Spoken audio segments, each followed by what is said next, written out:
Welcome to ArmA 3's CSLA Iron Curtain. It's known for its atrocious reviews and everyone saying it's the worst CDLC of the game, which there are reasons for, but today I'm here to judge its campaign. Disclaimer, this campaign isn't advertised on the DLC's store page because you can only play it by downloading it off the workshop. They have two campaign mods actually, but this video is purely focused on the main campaign mod and not the ones included in the operations pack.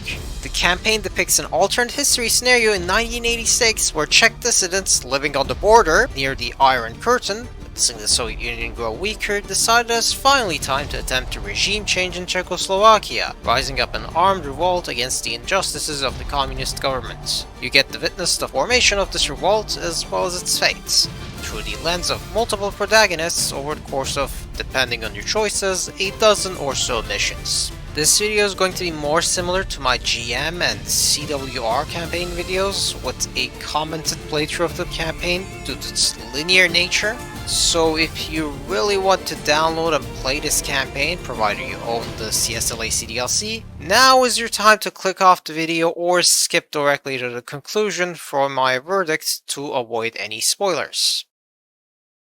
Alright, if you're still here, let's get started on the campaign. Wu's introduction cutscene is presented to us through a slideshow and text-to-speech audio. Everything became even worse with the end of the war and the establishment of the new regime in 1948.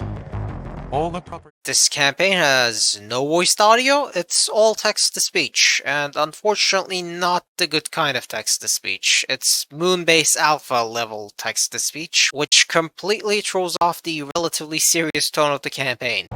According to the reports from the West, there was no information anywhere in the news about our uprising, so censorship in CSSR still works.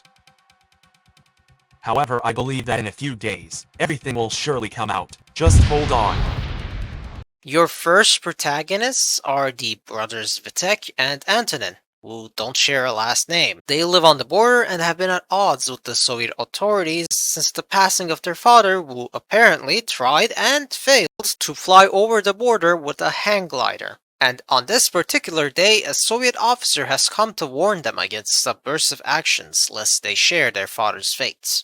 The brothers promptly ignore this warning and make haste to relocate arms supplies they've smuggled through the border. To keep the act up, however, only one of the brothers can go, which means it's obviously going to be you, the player. This campaign has a coin toss mechanic that it likes to make use of during its early missions, and unfortunately it's rigged. So, whichever option you choose, you will ultimately be forced to go and grab the motorbike, which is out of fuel. Shit. So you go refuel the motorbike and then drive it over to the weapons cache. The police greet you on the way, but they don't do anything. Once you're at the cache, you'll discover that the hidden weapons consist of 2 hunting rifles. I don't think hunting rifles are worth risking your life for, but okay. Grab the rifles and oh no, the army is here to ambush you. Time to run into the forest where the mission ends whilst the soldiers continue shooting at you.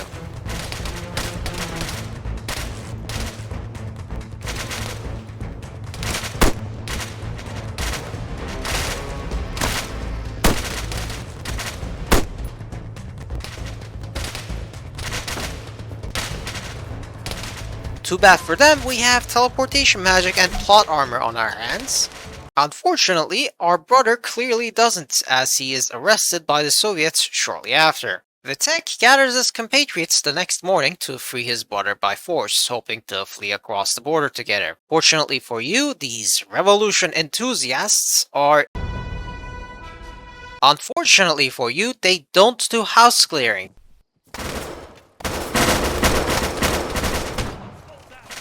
And said house is full of bad guys with automatic rifles that will one-shot you. Still, once you rescue your brother, all you need to do is escape, and conveniently, there's an unlocked police vehicle right in front of the barracks.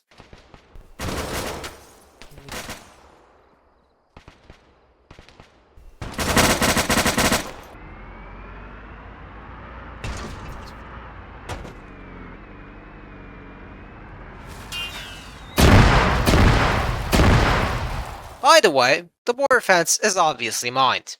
Go through the border crossing.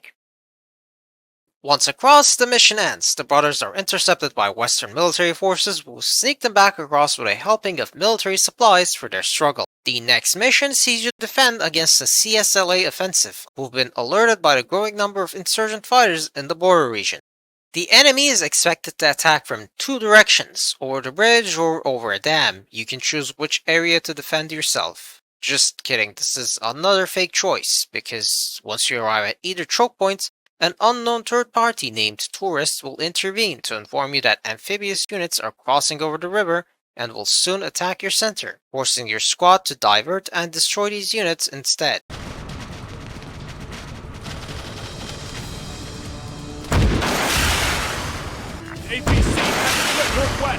Regardless, eliminate the enemy APCs. Well, disabling them is not good enough apparently, and I died over 4 times trying to confirm the kill, so excuse me for a moment. Okay, you know what? Fuck you. Take cover. Artillery inbound. Goodbye.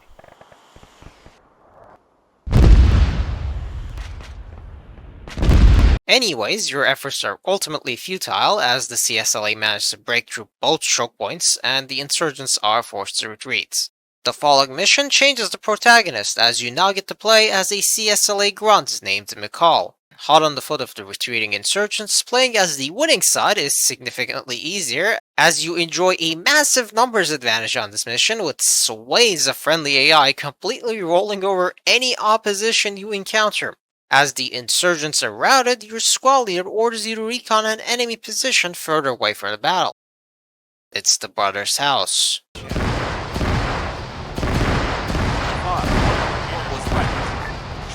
It was the brother's house. Target area is mine. I request permission to retreat. Over. Still, this victory by the CSLA does not mean the end of the insurgency. On the contrary, the insurgents continue to inflict losses on their garrisons. The brothers are still alive and commanding the revolts. Vitek goes on a solo mission to destroy CSLA supplies in the rear using Western equipment, which gives you a significant edge against the enemy, who don't even have flashlights for their weapons. Dispatching the helpless enemy patrols are a breeze, and I even went as far as completely annihilating the command post on my own.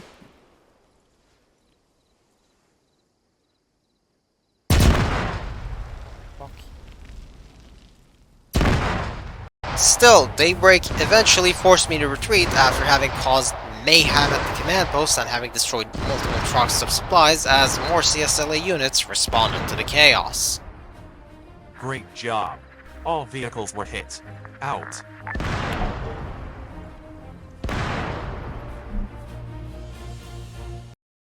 The next mission features yet another fake choice, and you're forced to cover your brother as he attempts to move supplies from an outlying insurgent camp to a stronghold. The camp, predictably, comes under attack, and after a short firefight, the insurgents decide to scuttle whatever they can't grab and disappear into the woods. That's the entire mission. The cutscenes take about as long as the mission itself. Also, pro tip, don't waste 5 minutes on an already 5-minute long mission trying to keep your allies alive like I did when they inevitably freak out about the satchel charges you laid down. Their lives don't matter for the following missions. The next mission is also as simple as tic-tac-toe. The insurgents have regrouped at a stronghold in the ruins of an old castle and must defend their position as they await a batch of Western arms. You go up in one of the castle towers with an anti-air launcher and shoot down any enemy helicopters that approach the area. Tourist returns to give you a heads up when they're approaching, except he gives you the heading the helicopters are heading towards instead of what he's implying in his speech, which is the heading the helicopters are coming from. Fuck off, that is not 306.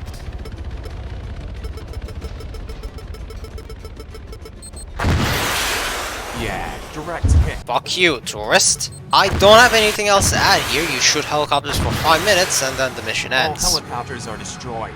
We should get out of here as soon as possible.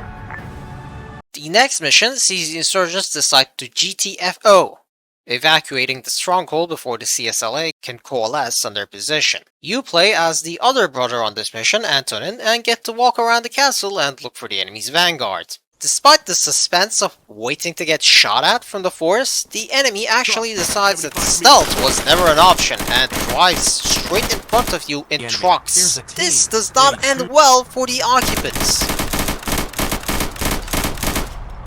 Regardless, the insurgents give you a call shortly after to let you know where to retreat to, and you can make your way there immediately. This is also when I learned that smoke grenades in the CDLC are non-functional. And I mean that for all smoke grenades. None of them work. Why? Are those smoke grenades not working? Hello? Okay, non-functional smoke grenade. Still, the way back is fairly easy, as a car has been left behind for you, which you can grab and move to the insurgent camp with. Soldiers, 75 meters. The next batch of weapons actually turns out to be a squad of Spec Ops from the US who we need to greet. And by greet, I mean kill every single CSLA soldier who is lurking around their landing zone. After that, you get to set up their landing zone by marking it with campfires? I guess this works? Damn, I'm too close to other fire. Damn, I'm too close to other fire. Once they land, you simply have to walk back towards the camp and the mission ends there. These operatives waste no time and immediately move out for an attack on a CSLA command post after having regrouped with the insurgents. You play as the squad lead of this American Lima group for this mission, though you can also add on some insurgents to your squad if you desire. Their participation does not affect the story. Thankfully, house clearing is a lot easier this time thanks to having much better equipment. Target acquired. Contact officer, 100 meters, right up ahead. Fire at will. Hostile down. And, you know, not having to worry about any hostages. Contact, rifleman.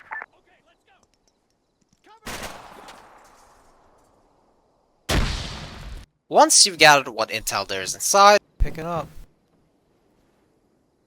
It's time to leave. Alright.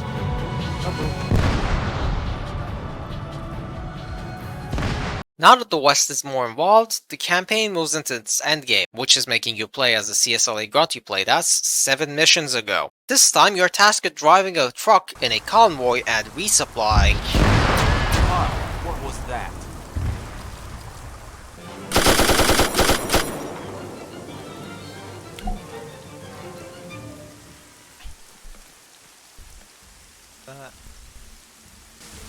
Shit! The map remained in the car. At least I have a compass. I have to get back as quickly as possible. Hey, stop. Never mind, your ass is grass as you are captured by the insurgents. Or not. The insurgents give you 2 options. Join them or be given back to the authorities in a prisoner exchange. This choice is not fake. Yes, you've heard me right. Depending on your choice here, the story and the missions you play are different. And I don't mean just one final mission either, no. You get a series of missions which are different based on your choice here and in the missions afterwards. I'm going to cover the branches in the order that I discovered them, and my initial reaction to being offered a choice here was suspicion, because every choice in the campaign so far had been fake. So I went ahead and chose the prison exchange, expecting McCall to end up joining the insurgents regardless, somehow. Get home. Keep my mouth shut. Just please get me home. Okay, we'll prepare everything for the departure. So, next mission, you get to play as CSLA Spec Ops, a man named Radim. Your task? Rescue McCall! Turns out the prison exchange was bait, and the third party the insurgents trusted for that exchange has sold them out. You get to prepare an ambush for them. Or well, their single unarmed UAZ.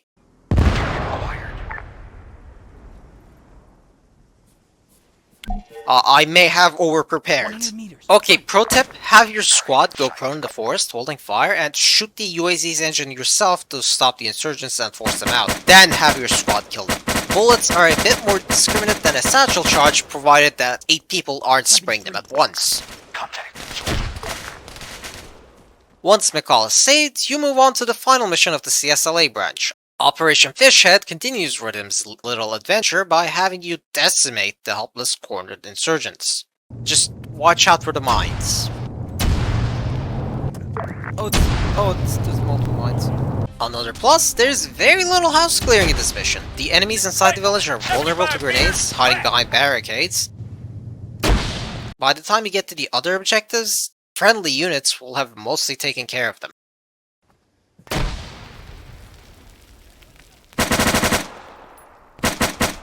After the fighting dies down, CSLA officers discover the corpses of the two insurgent brothers. RIP.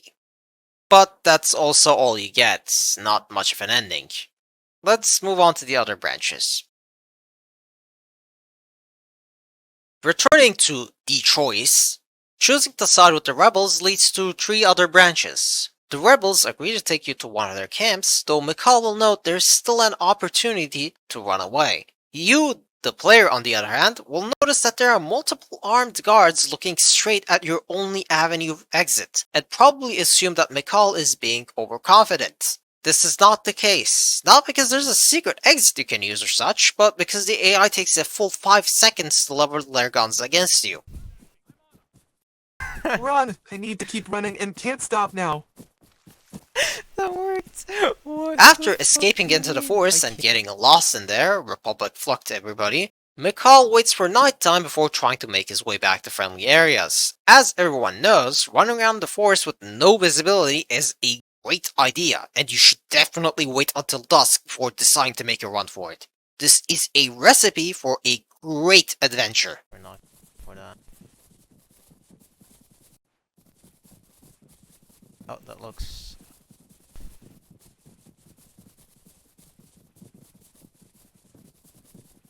Is that the house I ran from?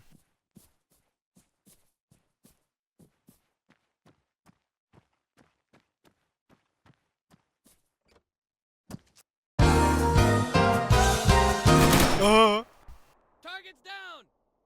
Provided you don't happen to walk into a group of insurgents, you are most likely going to encounter a random CSLA patrol as soon as you make it to one of the main roads, ending the mission. This branch leads to the same ending as before, with Operation Fishhead wiping out the insurgents. If you don't choose to run away and go with the rebels to their camp, they will put you to the test by giving you some explosives to blow up a CSLA convoy with. The ambush area is very narrow and has a good number of hiding spots, so the task you're given is fairly easy to accomplish. I went the extra mile of trying to wipe out the crews as well, but that's entirely unnecessary as the convoy stops at nothing, not even the detonation of mines under the vehicles in front of them, so you don't even need to place satchel charges or such to ensure that all vehicles are going to get disabled. 1. Fall back. The convoy has been stopped. Oh no. Fuck hell, I got a low battery warning. And got fucking killed. Your next task is to help the insurgents take over a CSLA command post. Except unlike with the Americans, you get a crappy Dragunov and get told to sit 100 meters away from the command post. No approaching allowed. Also, since you're the only one out in the open, the enemies will all laser you as soon as you open fire. Attention, grenade, fire.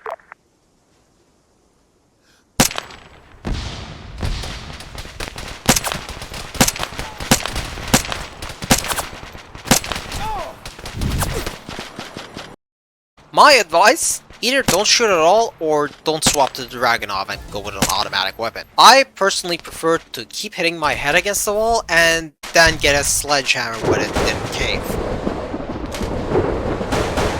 The branching continues in the next mission, where you have the choice of playing as either one of the brothers. With the insurgency fizzling out, the remaining fighters resolve to escape to the west. However, the Americans aren't willing to get them out for free, and they must obtain a bargaining chip, aka intel. Your choice here doesn't affect the overall ending, but you will continue playing the brother you chose, which leads to different missions. I personally recommend the gather intel path, which is Antonin's path. It's the path I first chose, and honestly it's way more interesting than input text, so I'll cover it first. Sneaking up on the command post is easy, and the area is only loosely garrisoned. House clearing is as painful as always due to the lack of armor.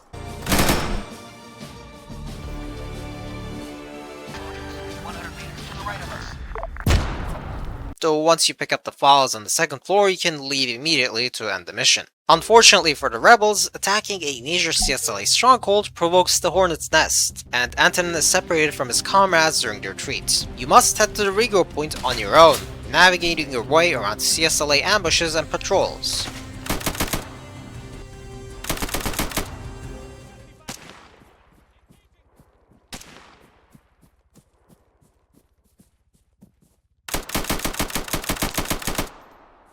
Once you make it to your regroup point, it turns out that it is Tourist's hideout. Though I still have no idea who Tourist is because he's just left his radio there and left. The game also tells you to take a flashlight since you're gonna have to wait until nighttime, kind of unnecessary when you can loot the CSLA Spec Ops for night vision and a ghillie suit. You then swap protagonists to the American Lima group, who are attempting to secure their exit by destroying a CSLA radar installation. Just as easy as last time, good gear and the ability to blow up any resistance makes clearing the site as easy as pie. Just watch out for the enemy APC while crossing the road to get there. Just up ahead. Contact. APC. 100 meters. To the right of me. Oh, there's a fucking... The Americans then move to regroup with Antonin, who you swap back to. Unfortunately, the CSLA has discovered its position, so you have to hotfoot it out of there. Or steal one of their cars because none of them have night vision. The road to the backup regroup point also has no enemies, so there's no downside to stealing one besides getting shot at.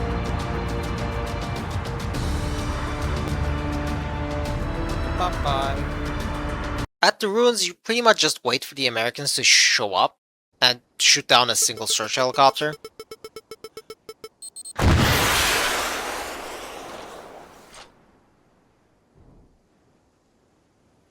The Americans arrive after about 10 minutes, so I recommend you use time acceleration. Board the arriving Black Hawk alongside them and you earn your ending, which we'll get to once I go over Vitek's branch, as they both share the same ending.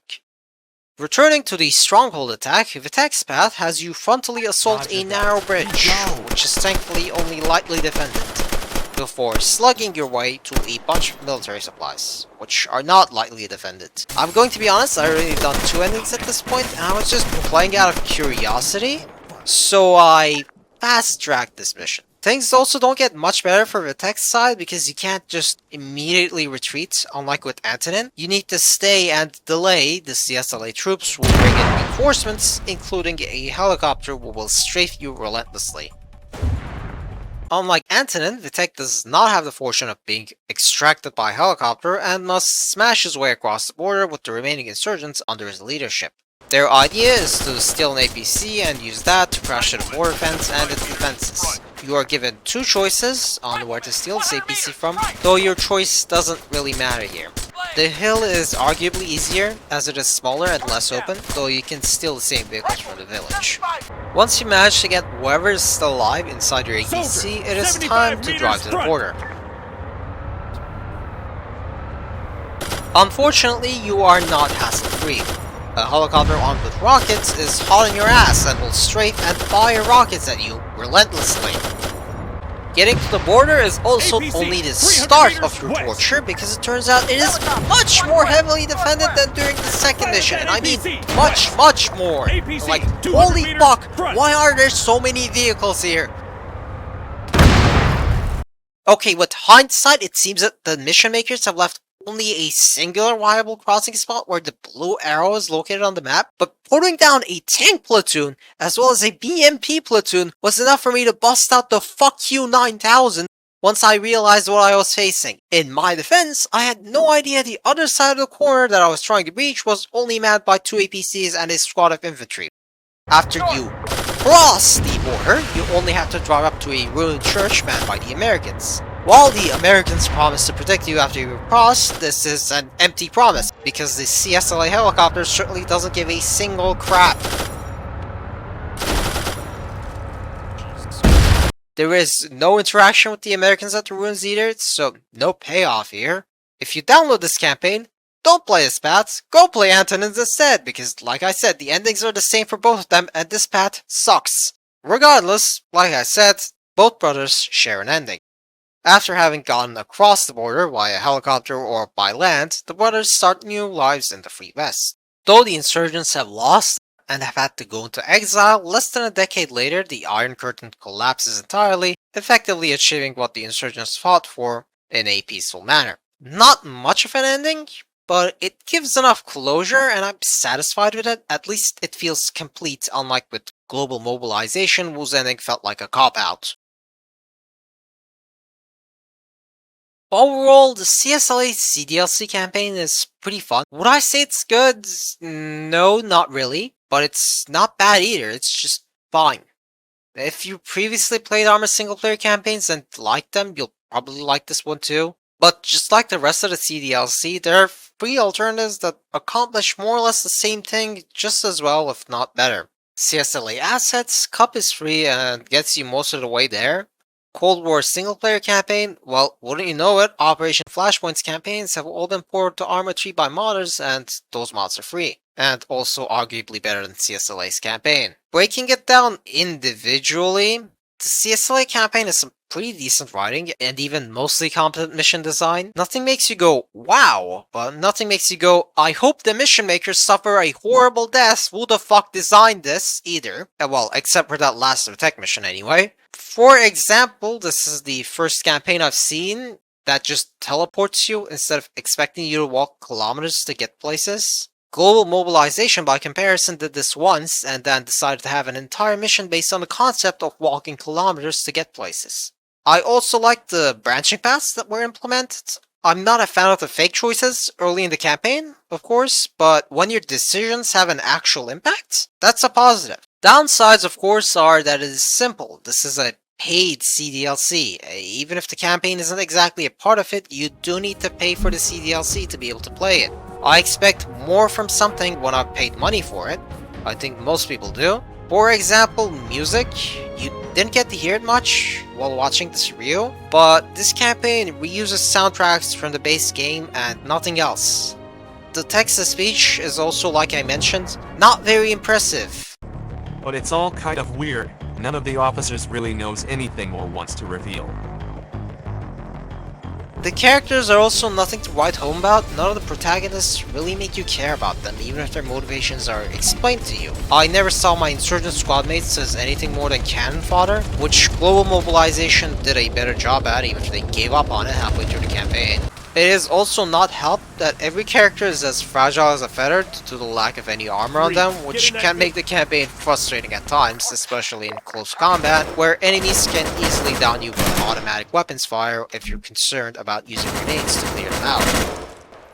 Target down! All in all, I would give this CSLA campaign just about a 6 out of 10. If it were truly free, I'd boost it up another point, as it is still the cheapest DLC to get on a discount. I wouldn't buy the CDLC just to play this campaign, especially because no multiplayer server uses this, so it'll just sit in your library uselessly afterwards. However, if you own the CDLC, then sure, give it a try. The mod size is only about 120 megabytes, with the CDLC comprising about 10 gigs, so it's much smaller than Cold War Rearm's 40 gigs for comparison. I would suggest not going for 100% completion, however. Choose a path and stick with it, you'll most likely have more fun that way. Thank you for watching. Hopefully I'll see you in the next video. Also, you may as well drop a like and subscribe to the channel if you're watching to the end. Yes? Goodbye.